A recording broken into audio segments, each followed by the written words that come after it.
So it's been more of an on and off thing where you got in, you learned about it, and then you went back, and eventually you got deeper into it. Well, I mean, the thing is, I was pretty early. 2011, 2012, I think is still pretty early. But I think at the very beginning, 2009, 2010, 2011, lots of things just don't work. They're good ideas, but they don't work. And Bitcoin in particular had so many security issues that it had to solve that you just have to see a system like that in production for a while to know that no one could hack it. Dan Kaminsky wrote this article contemporaneously, said like, I couldn't hack Bitcoin, and that excites me, right? He's a friend of mine, famous security researcher, and he said, Bitcoin actually looked like bad code, but is good code, where every attack that he tried, it didn't work. And he was like, this is somebody who's actually embraced the complexity of the domain. It wasn't something where security was somebody else's concern and a bolt-on. It was something where security was a concern from the very beginning and baked into every aspect of the system, which is really fascinating. Yeah, and I think 10 years, probably Bitcoin has emerged as a secure network.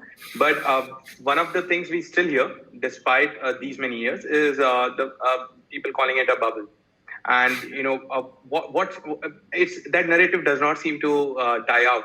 So what's your answer to people saying that this is all a bubble and it's going to burst? I know you've seen maybe 3 or 4 of those cycles, but what do you usually say to people then?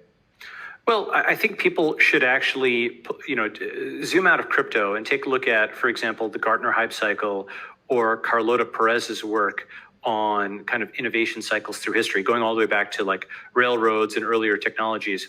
Carlota Perez documents that virtually every technological innovation happens the same way. There's initial trigger, then a boom of excitement and investment and overinvestment. And the overinvestment is critical and like kind of a, wow, this can do everything. And everybody projects out into the future what could happen. And they're right.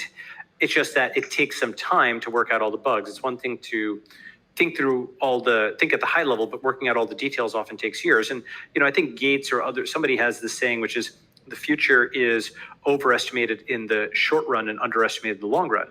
And so what happens is people see the overcorrection and they think that's just it because they're not paying close attention to it. And then they ignore it when it kind of goes into the trough. And Bitcoin and crypto more generally has been, I think we're on our 4th cycle or 5th cycle now at this point, depending on how you count it.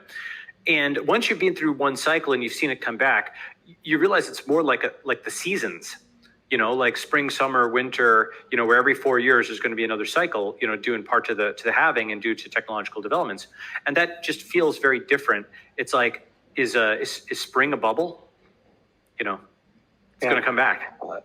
Though on a personal note, even if you see so many cycles, at least for me, every time there's a bear market, then it's really hard to imagine if there will again be a sunrise in the sector.